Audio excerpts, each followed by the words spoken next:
Basic accounting terms हम कर रहे थे, जिसमें हमने देखा बिजनेस ट्रांजैक्शन क्या होती है, कैपिटल क्या होती है, ड्राइंग्स, लायबिलिटीज, एसेट्स क्या होते हैं। ये 5 चीजें हम देख चुके थे। अब इससे आगे कंटिन्यू करते हैं।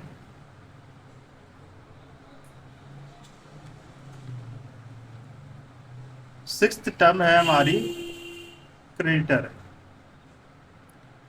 हमारे क्रेडिटर कौन होते हैं?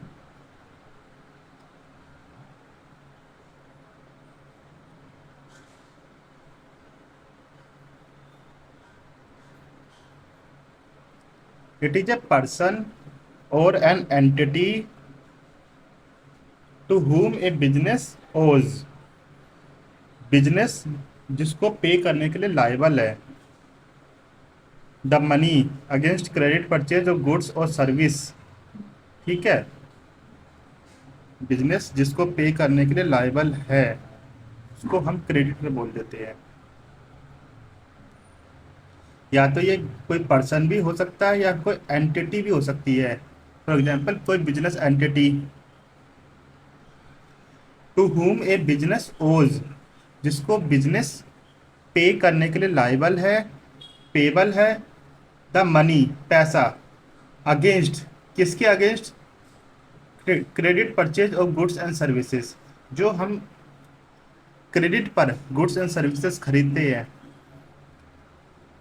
और फिर हमें जो पैसा चुकाना होता है उसको हम बोलते हैं क्रेडिटर। क्रेडिटर हमारे लिए क्या है? ये एक करंट लायबिलिटी है हमारे लिए। It is a current liability for business as it is payable within 1 year. हमारी सेवंथ अकाउंटिंग टर्म है डेटर। डेटर कौन होता है हमारे बिजनेस के लिए? It is a person. या तो कि इंडिविजुअल भी हो सकता है या कोई एंटिटी हो सकता है। From whom money is receivable, जिससे हमें पैसा लेना है। ठीक है, to the business against credit sale of goods and services, जिसको हम नगद व उधारी पर सामान बेचते हैं और जो जिससे हमें पैसा लेना होता है उसको हम कहते हैं debtor. It is a current asset for the business. ये बिजनेस के लिए करंट एसेट्स होते हैं क्योंकि ये विद इन 1 ईयर के अंदर अंदर पेबल हो जाते हैं। Eighth accounting term receipts. Receipts का मतलब क्या है? रिसिप्ट्स का मतलब वो होता है ऐसा अमाउंट अमाउंट रिसीव्ड और रिसीवेबल।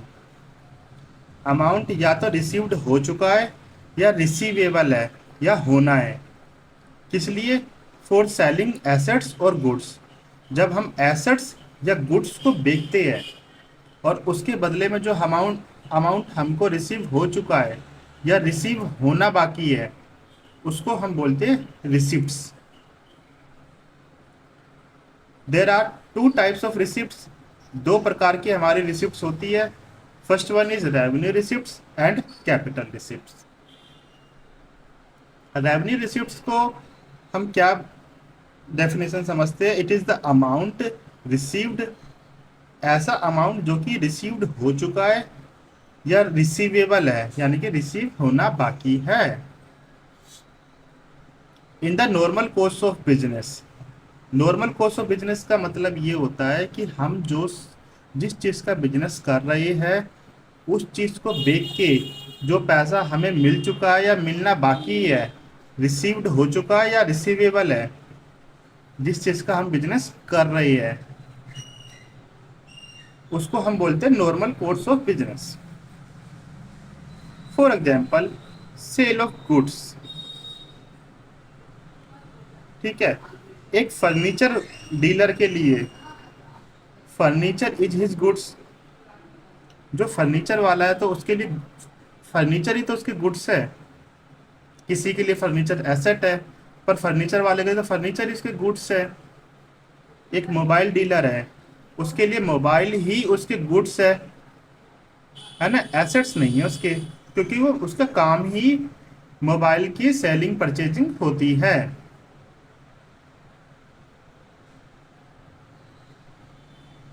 अब capital receipt, it is the amount received और रिसीवेबल, या तो ये पैसा मिल चुका है या पैसा मिलना बाकी है। किस लिए? For selling of assets like machinery, building, furniture. जो एसेट्स बेच के जो हम पैसा मिल चुका है या मिलना बाकी है, उसको हम बोलते हैं कैपिटल रिसिप्ट्स। ठीक है। अब 10th देखते हैं, एक्सपेंडिचर।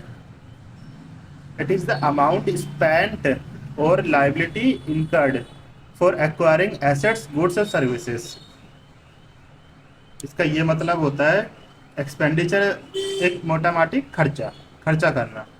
तो अमाउंट स्पेंड, या तो आपने खर्चा कर दिया, अमाउंट को स्पेंड कर चुके हैं, या और पैसे दे चुके हैं, पेमेंट हो चुकी है आपकी जो भी आपने खरीदा। लेकिन कई बार क्या होता है, हम उधारी पे माल खरीदते हैं, तो वो हमने लाइबिलिटी इनकर्ड कर ली। अभी हमने देखा था ना क्रेडिटर, क्रेडिटर कौन होता है? क्रेडिटर से हम उधारी पे सामान लेते हैं, तो वो एक लाइबिलिटी, हमारा बर्डन है हमारा। ठीक है। It is the amount spent, या तो हम खर्चा कर चुके हैं या फिर हम लाइबिलिटी अपनी खड़ी कर चुके हैं। किस लिए? फॉर एक्वायरिंग, क्या एक्वायर करने के लिए, क्या बनाने के लिए? एसेट्स या फिर गुड्स एंड सर्विसेज। या तो हमें एसेट्स खरीद खरीद लिया है और पैसे दे चुके हैं, या फिर हमने एसेट्स खरीद के अभी पैसे नहीं दिए हैं, ऐसे ही गुड्स खरीद लिया है और पैसे पे कर चुके हैं, या फिर लाइबिलिटी इनकर्ड कर चुके हैं। ठीक है। इसके भी 3 प्रकार है एक्सपेंडिचर के। First one is revenue expenditure. Revenue expenditure क्या होता है? यानी कि छोटे छोटे खर्चे। रेवेन्यू एक्सपेंडिचर का मतलब होता है छोटे छोटे खर्चे। It is regular in nature, which is exhausted within 1 year, like salaries, wages, rent, purchase of stationery, etcetera etcetera. ये ऐसे खर्चे जो हमारे रोजमर्रा के खर्चे हैं और जो कि 1 साल के अंदर अंदर खत्म हो जाते हैं। Which is exhausted within 1 year। ठीक है। जैसे हमने सैलरी पे कर दी, वेजेस पे कर दिया, रेंट पे कर दिया, परचेज ऑफ स्टेशनरी, जिसका लाभ हम लंबे समय तक नहीं उठा सकते, जिसका फायदा बस पे कर दिया बस, तो उस खर्चों को हम बोलते हैं रेवेन्यू एक्सपेंडिचर। देखो, हम सैलरी पे करेंगे तो 1 महीने की तो करेंगे, 1 महीने तक हमारा लाभ चलेगा। ठीक है। उसके बाद हमें अगेन ये खर्चा करना है। किसी प्रॉपर्टी का रेंट पे करेंगे, या जिस प्रॉपर्टी पे बिजनेस चल रहा है उसका रेंट पे करेंगे, तो हम 1 महीने तक तो उसका लाभ उठा पाएंगे। या स्टेशनरी परचेज करेंगे, कोई भी स्टेशनरी क्या 1 साल से ज़्यादा चलेगी? कि आपको 10 15 20 साल तक वो आपको लाभ देती रहेगी? नहीं, इतनी लाइफ नहीं होती। तो ऐसे खर्चे है ये जो कि एग्जॉस्ट हो जाते, खत्म हो जाते विद इन 1 year, 1 साल के अंदर अंदर। अब आता है हमारा कैपिटल एक्सपेंडिचर। कैपिटल एक्सपेंडिचर का मतलब है मोटे मोटे खर्चे। It is irregular in nature. ये इरेगुलर होता है नेचर में, क्योंकि ये हम रोजमर्रा की ऑपरेशन में नहीं करते हैं, हमारी डे टू डे एक्टिविटी नहीं है ये। Which involves purchase of fixed assets, जिसमें हमारा फिक्स्ड एसेट्स खरीदा जाता है। इन विच ह्यूज अमाउंट इज इन्वॉल्व्ड, जिसमें काफ़ी ह्यूज अमाउंट आपका शामिल होता है। ठीक है। कैपिटल एक्सपेंडिचर जिसमें हमारा फिक्स्ड एसेट्स खरीदा जा रहा है और काफ़ी ह्यूज अमाउंट आपका इन्वेस्ट हो रहा है। Like furniture, computer, which will last for 1 year। देखो, अगर हमने फर्नीचर पे, कंप्यूटर पे, लैंड, बिल्डिंग, इन पे जो खर्चा करा, तो वो जो हमारा लाभ है वो 1 साल से ऊपर ही चलेगा। ये तो है नहीं आपका 1 साल के अंदर अंदर आपका फर्नीचर खराब हो जाएगा, एग्जॉस्ट हो जाएगा, नहीं। हम बेसिकली 5 साल तो आपका चलेगा ही चलेगा। कोई कंप्यूटर सिस्टम बनाते हैं अपने बिजनेस के लिए, तो वो भी हमारा एक कैपिटल एक्सपेंडिचर की कैटेगरी में आएगा, क्योंकि उसका लाभ हम काफी लंबे समय तक उठा सकते हैं। Deferred revenue expenditure. Deferred revenue expenditure क्या होता है? It is a revenue expenditure. ये रेवेन्यू एक्सपेंडिचर है हमारे, but is return of in more than one accounting period. पर इसको हम जो राइट ऑफ करते हैं, यानी कि अपने अकाउंट से धीरे धीरे धीरे धीरे इसको खत्म करते हैं, पर 1 साल के अंदर अंदर नहीं। इसको खत्म करने में हमारे more than one accounting period लग जाते हैं। 2 accounting period, 3 accounting, 5 accounting period हमारे लग जाते हैं, यानी कि 5 साल, 2 साल, 3 साल।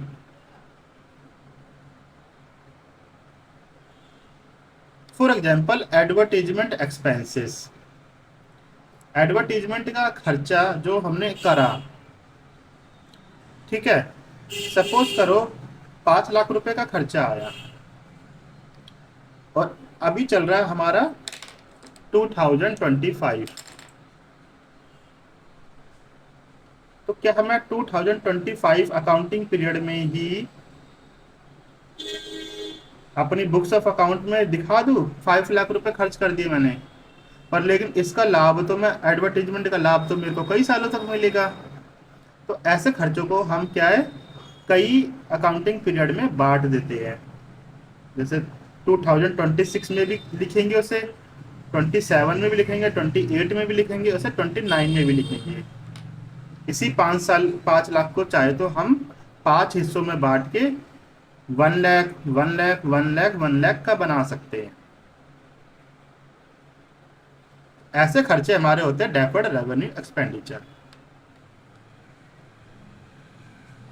तो यहाँ पर हमारा types of expenditure mainly revenue expenditure, capital expenditure. Revenue expenditure हमारे होते हैं छोटे मोटे खर्चे, और कैपिटल एक्सपेंडिचर होते हैं हमारे बड़े बड़े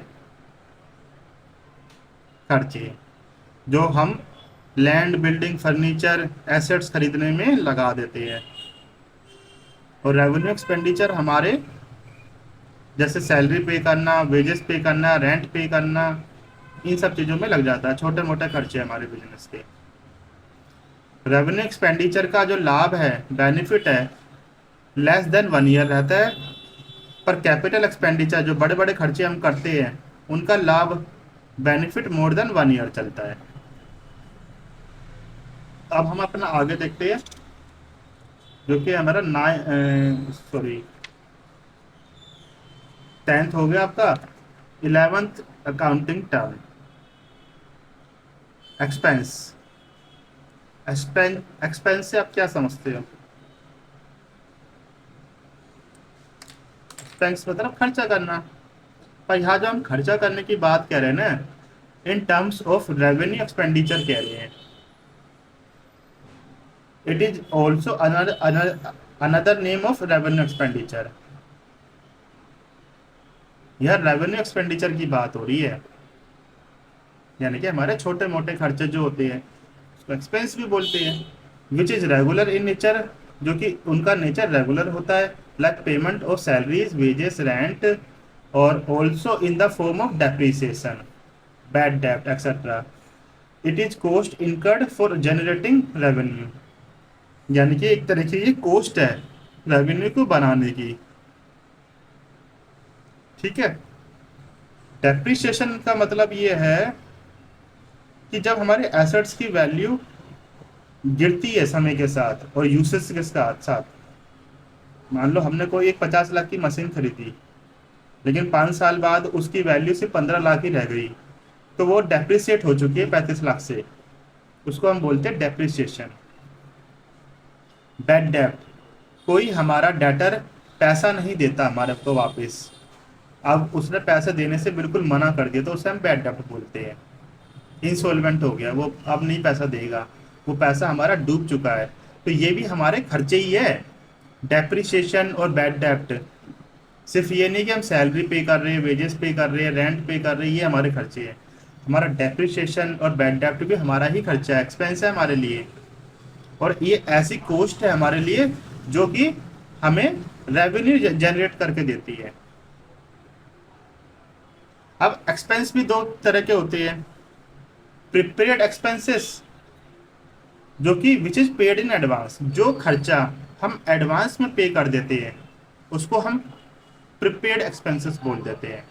जैसे हम सिम का रिचार्ज कराते हैं, रिचार्ज कराने के बाद उसका लाभ 28 दिन तक चलता है, मान लो 1 महीने का कराया, तो हमने क्या एक प्रिपेयर्ड पहले ही खर्चा कर दिया जिसका हम लाभ आगे तक उठाएंगे। ये हमारे लिए करंट एसेट्स होते हैं।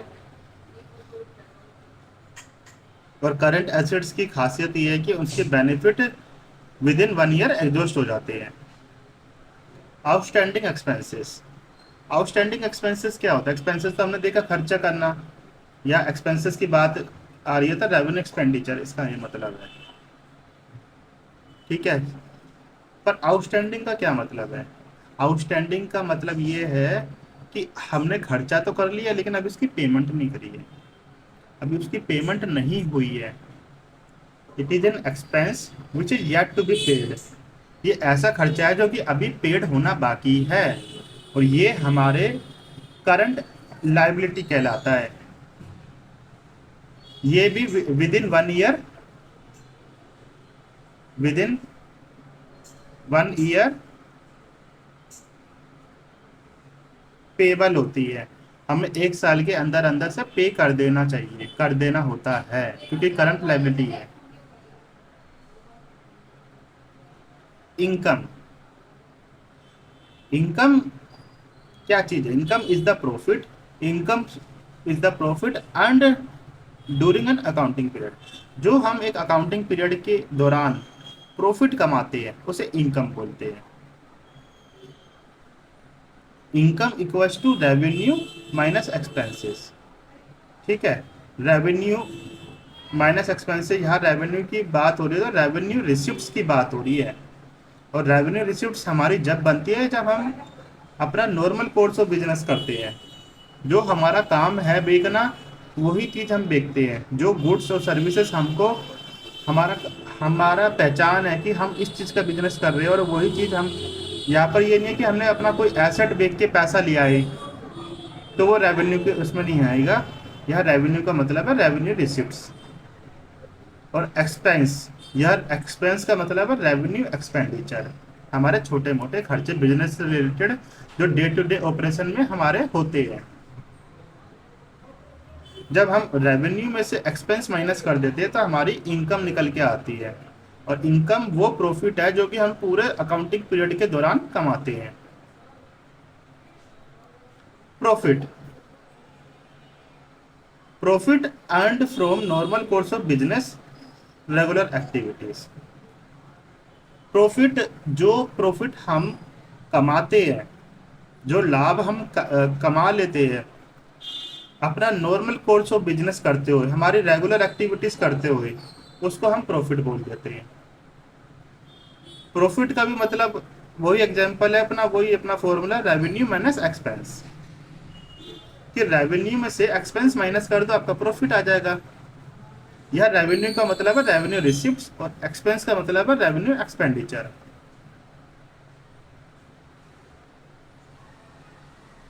अच्छा, ग्रोस प्रॉफिट कैसे निकलेगा? ग्रोस प्रॉफिट यानी कि मोटा मोटा प्रॉफिट, इसमें सब चीज इन्वॉल्व है। ठीक है, तो जब हम रेवेन्यू में से डायरेक्ट एक्सपेंसेस को हटाते हैं, माइनस करते हैं, तो हमारा ग्रोस प्रॉफिट आता है।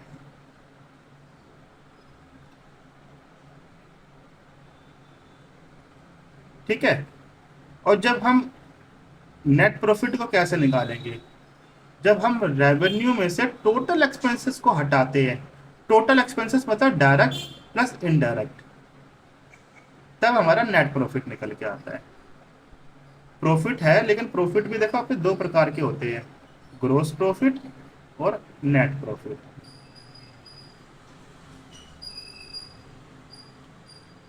या हमने देखा कि रेवेन्यू में से एक्सपेंस हटा दो, पर कौन से वाले एक्सपेंस?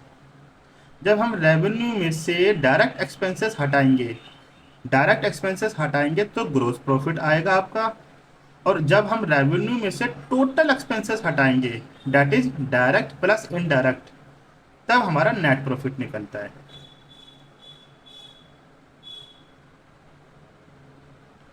अब हम गेन गेन पे आते हैं। गेन क्या क्या है? Profit earn from irregular activities.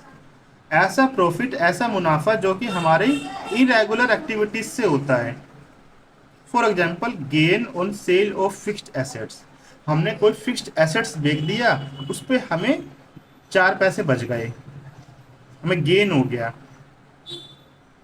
तो उसको हम, उस प्रॉफिट को हम बोलेंगे गेन, जो कि हमारी इरेगुलर एक्टिविटी है। एसेट्स बेचना हमारा डे टू डे काम थोड़ी ना है, पर किसी मजबूरीवश कोई, जैसे कंप्यूटर सिस्टम है बहुत पुराना हो गया है, मतलब हमारी रिक्वायरमेंट्स के अनुसार आउटडेटेड हो गया है, ठीक है, जब हमने उसे नया बनाया था और सारा डेप्रिसिएशन वगैरह सब लग के आज उसकी मार्केट वैल्यू मान लो 10,000 है, पर हमें कहीं से 15,000 मिल गए उसके, तो 5,000 का गेन हो गया हमें। तो बस वही प्रॉफिट जो हम इरेगुलर एक्टिविटीज से अर्न कर जाते हैं, कमा जाते हैं, उसको हम बोल देते हैं गेन। लॉस क्या होता है? जब हमारे एक्सपेंस रेवेन्यू से भी ज़्यादा हो जाए, उसको हम लॉस कह देते हैं। जब हमारे एक्सपेंस, हमारे खर्चे ज़्यादा है और हमारी कमाइयाँ कम है, एक्सपेंस माइनस रेवेन्यू। या देखो हमने क्या देखा था? Profit revenue minus expense. जब रेवेन्यू में से एक्सपेंस हटाएंगे तो प्रॉफिट निकल जाएगा, पर लेकिन जब हम एक्सपेंस में से, खर्चे ज़्यादा है यहाँ पर, उसमें से हम कमाइयाँ माइनस करेंगे, अपनी कमाई जो भी, तो हमारा लॉस आ जाता है। बिल्स रिसीवेबल क्या होता है? It is N acceptance received from debtor and it is a current assets. जब हम क्रेडिट सेल करते हैं, ठीक है, जब हमारा बिजनेस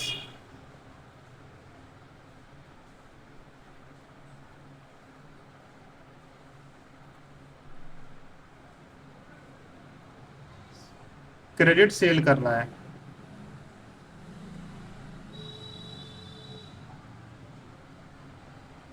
ठीक है, इसको तो गुड्स मिल गए या सर्विस मिल गई, बदले में ये हमको क्या दे रहा है? बदले में हमें अभी पैसा तो दे नहीं रहा, क्योंकि उधारी पे सामान खरीद रहा है। बदले में हमें ये दे रहा है BR, बिल्स रिसीवेबल।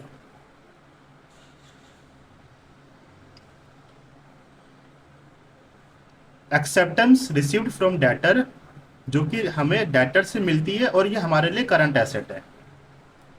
एक BR एक कागज का टुकड़ा है जिसमें प्रोमिस किया जाता है कि मैं विद इन 3 मंथ या 4 मंथ में आपकी पेमेंट कर दूंगा, ठीक है, आपकी पेमेंट हो जाएगी।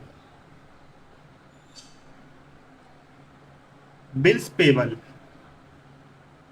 ये acceptance given to the creditor.